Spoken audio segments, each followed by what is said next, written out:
जय हिंद साथियों, आप सभी को मेरा प्यार भरा नमस्कार। मैं मुकेश यादव, मैं टारगेट से। और आज हम लोग पढ़ेंगे कक्षा 10 की मैथ एक्सरसाइज 6.5 का क्वेश्चन नंबर 2। यदि हम बात करें तो पिछली क्लास तक जो है वो हमने इस एक्सरसाइज का क्वेश्चन नंबर फर्स्ट जो है फर्स्ट में 4 भाग दिया गया था और चारों को हमने कंप्लीट कर लिया है। और आज हम लोग क्वेश्चन नंबर 2 समझने का प्रयास करते हैं। एक बार गिवन स्टेटमेंट को रीड करते हैं और फिर देखते हैं कि क्या हमसे कहा जा रहा है। करा पी क्यू आर एक समकोण त्रिभुज है। ये बच्चे हम क्या समझे, पी क्यू आर एक समकोण त्रिभुज है जिसका कोण पी समकोण है। तो हमने एक त्रिभुज बनाया और ऐसा बनाया जिसमें पी क्या होना चाहिए, 90 अंश का होना चाहिए। तो हमने इस तरीके से कुछ एक त्रिभुज बना दिया जहाँ पर पी हमारा जो है वो 90 डिग्री का और ये क्यू रहा है। ध्यान समझिएगा ध्यान से। पी क्यू आर एक समकोण त्रिभुज है जिसका कोण पी समकोण है। ये हो गया। तथा क्यू आर पर इस पर क्यू आर पर बिंदु एम इस प्रकार स्थित है। इस क्यू आर पर कोई बिंदु एक एम है, इस प्रकार स्थित है कि P M perpendicular Q R है। यानी ये जो रेखा पी एम आ रही है ये इस क्यू आर पर क्या है, परपेंडिकुलर है। ये इस पर क्या है, परपेंडिकुलर है। जब परपेंडिकुलर है तो 90 डिग्री का एंगल फॉर्म करेगी। तो हमें कह रहा है इतना देने के बाद कह रहा है सिद्ध करके दिखा दीजिए कि पी एम स्क्वायर बराबर Q M into M R. हमने लिखा दिया है त्रिभुज पी क्यू आर एक समकोण त्रिभुज है जिसका समकोण त्रिभुज है, P M perpendicular Q R दिया हमको। एक चीज हम लिखे वहां लिख दीजिएगा, चलिए हम बोलते हैं लिख दीजिएगा पी क्यू आर एक समकोण त्रिभुज है जिसका कोण पी समकोण है। तो यहाँ समझिएगा बच्चे, जब हमने आपको एक ऐसा क्वेश्चन कराया था तो हमने आपको बताया था कि जहां भी आपको दिख जाए स्क्वायर त्रिभुज वाले चैप्टर में, इसका मतलब है कि किन्हीं दो त्रिभुजों को समरूप दिखाया गया है। मोस्ट कंडीशनों में ऐसा होता है, यानी किन्हीं दो त्रिभुजों को क्या करना है, समरूप दिखाया है। तो मैं ये कोशिश पहले ये पता करूंगा कि कौन कौन से त्रिभुज समरूप दिखाने के लिए आवश्यक है। तो यहाँ समझिएगा, कल की क्लास में हमने एक प्रमेय बताया था कि यदि किसी समकोण त्रिभुज में, ये रहा हमारा समकोण त्रिभुज पी क्यू आर और ये कोण कितने अंश का रहा, 90। तो कल की क्लास में हमने एक प्रमेय सिद्ध किया था, मतलब समझा था कि यदि किसी समकोण त्रिभुज में समकोण से, ये रहा समकोण, समकोण के सामने क्या होता है, कर्ण। यदि किसी समकोण त्रिभुज में समकोण से कर्ण पर लंब खींचा जाए, इस पर कर्ण पर लंब खींचा जाए तो ये जो त्रिभुज बनते हैं ये दोनों आपस में समरूप। साथ ही साथ ये दोनों छोटे त्रिभुज जो है वो बड़े वाले त्रिभुज के भी क्या होते हैं, समरूप होते हैं। तो यहाँ तो समरूप तो खुद ही बता दिया गया है, बहुत कुछ तो है नहीं। हमें कुल मिलाकर के ये पहचानना है कि कौन कौन से त्रिभुज की बात कर रहा है। तो यहाँ दिया है पी एम स्क्वायर, इसका मतलब है पी एम का प्रयोग 2 बार किया है तभी तो स्क्वायर बना होगा। ये रहा पी एम, और पी एम 2 बार आएगा कब, जब एक बार ये त्रिभुज एक बार ये त्रिभुज। इससे भी क्लियर कर सकते हैं। इससे अगर नहीं क्लियर हो पाता तो आगे चलते हैं। क्यू एम का रहा तो क्यू एम ये रहा, एम आर का रहा तो एम आर ये रहा। क्यू एम इसकी भुजा है और एम आर इसकी भुजा है, यानी ये दोनों त्रिभुजों की बात की जाएगी। यहाँ पर हम लिखेंगे कि एंगल पी बराबर 90 अंश यानी समकोण है, और साथ ही साथ पी एम परपेंडिकुलर का है क्यू आर। ठीक है, ये हमको क्या क्या दिया है। और जब ये कंडीशन से बच्चे हमको पता हो जाता है तो हम जानते हैं कि वो जो त्रिभुज बन रहे वो आपस में क्या होंगे, समरूप। तो त्रिभुज पी क्यू एम समरूप त्रिभुज पी एम आर, और यदि कोई त्रिभुज समरूप हो जाए उसकी भुजाएं जो होती हैं वो आनुपातिक रूप से क्या होती हैं। हमने आपको यह भी बताया था कि यदि आप चाहें तो एक बार इसकी भुजा ले, एक बार उसकी भुजा ले, या आप कंफ्यूज हो रहे तो आसान तरीका हमने आपको बताया था, जिसका स्क्वायर करना है उसे तिर्यक पर 2 बार लिख दो। ये हो गया पी एम को एक बार हमने यहाँ लिखा, फिर लाइन खींचा बराबर एक बार पी एम को हमने यहाँ लिखा। ठीक, अब आसानी से एम आर, अब जो बच रहा है क्या बच रहा है, क्यू एम और एम आर। यहाँ पर हमने लिख दिया एम आर यहाँ पर लिख दिया QM, कुछ भी लिखे कोई दिक्कत नहीं, बस क्रॉस मल्टीप्लाई कर दीजिए तो हो जाएगा ये PM स्क्वायर का, PM में PM गुणा करेंगे तो PM स्क्वायर, इसका गुणा इधर करेंगे तो QM इंटू, सिद्ध हो गया, बस कुछ नहीं था, सर्वांग सम हमको दिया ही गया। तो अब हम लोग वो समरूप हमको दिया ही गया था, इन 2 लाइन का प्रश्न था जो हमने आसानी से सिद्ध कर दिया। अब हम लोग अगला क्वेश्चन नंबर 3 समझते हैं। अब हम लोग अगला क्वेश्चन नंबर 3 समझते हैं। यदि क्वेश्चन नंबर 3 की हम बात करें तो करा कि आकृति 6.53 में, तो जैसा कि आकृति को हमने व्हाइट बोर्ड पर बना रखा है, आप देख सकते हैं आकृति 6.53 में ABD एक समकोण त्रिभुज है, ABD एक समकोण त्रिभुज है और जिसका कोण A समकोण है, यानी A जो है वो 90 अंश का कोण है, समकोण है तथा AC परपेंडिकुलर BD है, यानी ये वाली रेखा इस वाली रेखा पर क्या है, लंबवत है, परपेंडिकुलर है, लंबा है। तो हमें क्या करना है कि दर्शाइए कि सिद्ध करना है, पहला सिद्ध करना है AB स्क्वायर बराबर BC इंटू BD, दूसरा सिद्ध करना है AC स्क्वायर बराबर BC इंटू DC, तीसरा सिद्ध करना है AD स्क्वायर बराबर BD इंटू CD, यानी कुल मिलाकर इसमें 3 सिद्ध करना है।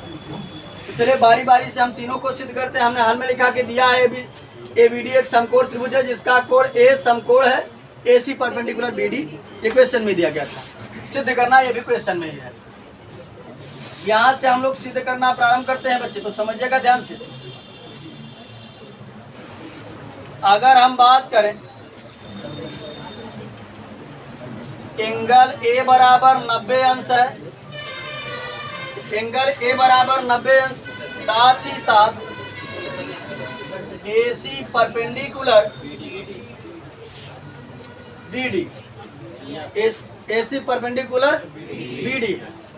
अब अगर बच्चे हम बात करें तो हम जानते हैं कि यदि किसी समकोण त्रिभुज में समकोण से कर्ण पर लंब खींचा जाए तो जितने भी त्रिभुज बनते हैं वो सभी आपस में क्या होते हैं, समरूप। आसानी से मैं लिख दूंगा कि त्रिभुज ABC समरूप त्रिभुज ACD,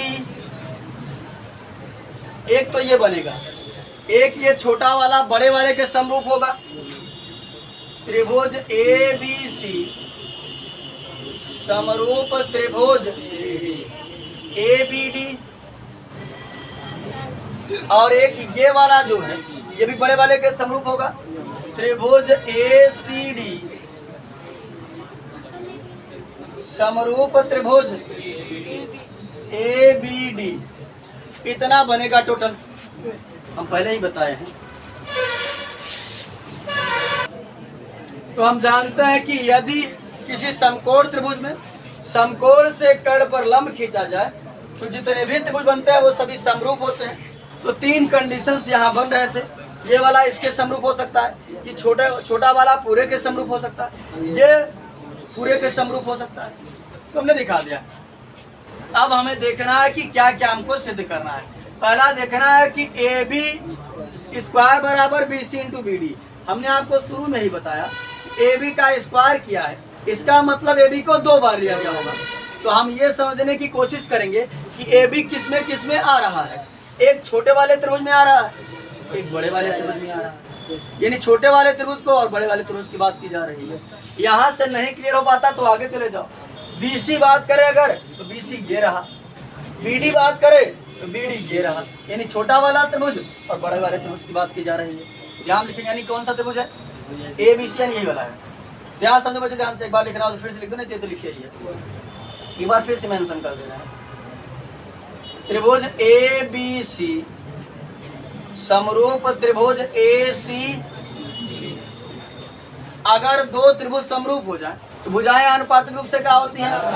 हमने आपको आसान तरीका बताया कि जिसका स्क्वायर करना है उसके 2 बार तिर्यक पर लिख दो, इस तरीके से बराबर का साइन लगाओ, यहाँ लिख दो। अब यहाँ ध्यान दो, BC और BD बचा, तो चाहे कहीं भी लिखे, मान लेते हैं AB हमने जो लिया है ये इसका लिया है, ठीक। अरे हाँ बच्चे, यहाँ त्रिभुज का नाम ने गड़बड़ लिख दिया है, यहाँ ABD होना चाहिए। अब यहाँ समझो, किसी की हम कोई भी भुजा लिख सकते हैं आसानी से, कोई दिक्कत नहीं है। हमने लिख दिया, क्या क्या बच रहा है, BC इंटू BD, यहाँ पर हमने लिख दिया BD, यहाँ पर हमने लिख दिया BC। क्रॉस मल्टीप्लाई कर देते हैं, इधर करेंगे तो AB स्क्वायर, इधर करेंगे तो जाएगा BC इंटू BD, ये भी हमारा सिद्ध हो जाता है। यानी ये पहला हमारा सिद्ध हो गया यहाँ से। दूसरे की यदि हम बात करें, दूसरा जो है, दूसरा हमको सिद्ध करना है AC स्क्वायर बराबर BC इंटू BC। तो हम देखेंगे किसका स्क्वायर कर रहा है, AC का। इसका मतलब है AC कितने बार प्रयोग किया गया है, 2 बार। तो 2 बार प्रयोग कब होगा, जब ये वाला त्रिभुज और ये वाला त्रिभुज लेंगे, क्योंकि तभी तो 2 बार आएगा, एक बार उसमें आएगा, एक बार इसमें आएगा। ये तो हमको पता हो गया। अगर आगे से पता करना चाहते तो ये देखो, लिखा है BC तो BC ये रहा, तो लिखा है DC तो DC ये रहा, एक भुजा इसकी एक भुजा इसकी, यानी ये वाला त्रिभुज और ये वाला त्रिभुज की बात किया जा रहा है। तो समझे बच्चे ध्यान से, यानी इसकी बात किया जा रहा है। त्रिभुज ABC समरूप त्रिभुज ACD, अगर त्रिभुज समरूप है तो भुजाएं अनुपातिक रूप से क्या होंगी, जिसका स्क्वायर करना है उसको 2 बार लिख दो इस तरीके से। बाकी बचा क्या, BC इंटू DC, तो कहीं भी लिख दो, BC लिख दो चाहे DC लिख दो, कोई दिक्कत नहीं। क्रॉस मल्टीप्लाई कर दो तो हो जाएगा AC स्क्वायर बराबर BC इंटू DC। ये हमारा दूसरा भी सिद्ध हो गया। तीसरे की बात करते हैं, तो तीसरे में कर रहा है AD का स्क्वायर, इसका मतलब AD 2 बार लिया गया होगा। तो 2 बार AD किसमें आ सकता है, एक बार इस त्रिभुज में आ रहा है, एक बार बड़े वाले त्रिभुज में आ रहा है, यानी ACD और ABD। त्रिभुज ACD समरूप त्रिभुज ABD, अगर त्रिभुज समरूप हो जाए तो भुजाएं अनुपातिक रूप से क्या होती हैं, जिसका स्क्वायर करना है उसको 2 बार लिख दो। AD अपान बराबर, यहाँ AD अब जो बच रहा है लिख दो, क्या बच रहा है, BD इंटू, क्रॉस मल्टीप्लाई करेंगे तो हो जाएगा AD स्क्वायर बराबर BD इंटू C। तो कुछ नहीं था, बस प्रमेय अगर पता है तो लिख दिया भैया, कुल समरूप है, समरूप है तो भुजाएं क्या है, अनुपातिक रूप से बराबर, कोई दिक्कत नहीं। चले अब हम लोग अगला क्वेश्चन नंबर 4 समझते हैं। यदि हम क्वेश्चन नंबर 4 की बात करें तो करा है ABC एक समद्विबाहु त्रिभुज है। ये ABC नाम का हमने एक त्रिभुज बना दिया है, और ये समद्विबाहु, सम मतलब बराबर, द्वि मतलब 2, बाहु मतलब भुजा, यानी ऐसा त्रिभुज जिसकी 2 भुजा क्या है, बराबर है। ABC एक समद्विबाहु त्रिभुज है जिसका कोण C समकोण है। ये बच्चे C क्या है, समकोण है। समकोण मतलब 90 अंश का, तो 90 अंश का कोण कहाँ बन रहा है, C पर बनेगा, ठीक। और जब समकोण है तो हम जानते हैं कि समकोण त्रिभुज में कर्ण सबसे बड़ी भुजा होती है। तो ये तो निकल गया, बचा क्या भुजा, एक AC और दूसरा BC, यानी AC बराबर क्या है, AC बराबर BC। इतना देने के बाद दिया है कि ABC एक समद्विबाहु त्रिभुज है जिसका कोण C समकोण है, तो सिद्ध करना है कि AB स्क्वायर बराबर 2AC स्क्वायर। तो चलिए हम लोग सिद्ध करते हैं। ये बच्चे समझिएगा, हम बात करते हैं त्रिभुज ABC में, याद समझो बच्चे ध्यान से, पाइथागोरस प्रमेय से, पाइथागोरस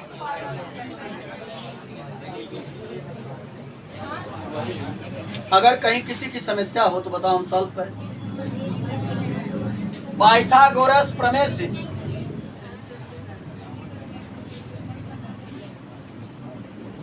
पाइथागोरस प्रमेय में हमने पढ़ा है कि कर्ण का स्क्वायर बराबर लंब स्क्वायर प्लस आधार स्क्वायर। तो कर्ण का काम कर रहा है हमारा AB, और लंब का काम कर रहा है BC, और ये आधार का काम कर रहा है, ठीक। किसी को मान सकते, कोई दिक्कत नहीं है। तो फॉर्मूला होता है कर्ण स्क्वायर यानी कि AB स्क्वायर बराबर होता है लंब स्क्वायर, तो BC स्क्वायर प्लस आधार यानी AC स्क्वायर। इतनी बात क्लियर सभी को। अब यहाँ समझो बच्चे ध्यान से, यहाँ हो जाएगा हमारा AB स्क्वायर बराबर अब अगर हम बात करें तो ये एक समद्विबाहु त्रिभुज है। समद्विबाहु त्रिभुज मतलब भुजाएं क्या है, यानी BC बराबर का है AC, और जहां पर BC लिखा है वहां पर मैं क्या लिख सकता हूँ, AC। जहां पर BC लिखा है वहां पर मैं क्या लिख सकता हूँ, AC। तो समझिएगा, अब आप लोग कहेंगे सर जहां पर AC लिखा है वहां पर BC क्यों नहीं लिख सकते? ये लिखने के लिए लिख देंगे, लेकिन हमको ध्यान देना है कि सिद्ध क्या करना है, यानी AC को रिप्लेस नहीं करना है, क्योंकि सिद्ध करने के लिए AC बोला है, तो रिप्लेस किसको करना है, BC। तो जहां पर BC लिखा वहां पर मैं क्या लिख दूंगा, यहाँ लिखा था BC तो हमने लिख दिया AC, इस पर 2 घात तो हमने भी 2 घात लगा दिया। यहाँ लिखा था AC स्क्वायर, AB स्क्वायर बराबर एक AC स्क्वायर, यहाँ एक AC स्क्वायर, यहाँ का AC स्क्वायर, 2AC स्क्वायर, और ये हमारा सिद्ध होता है।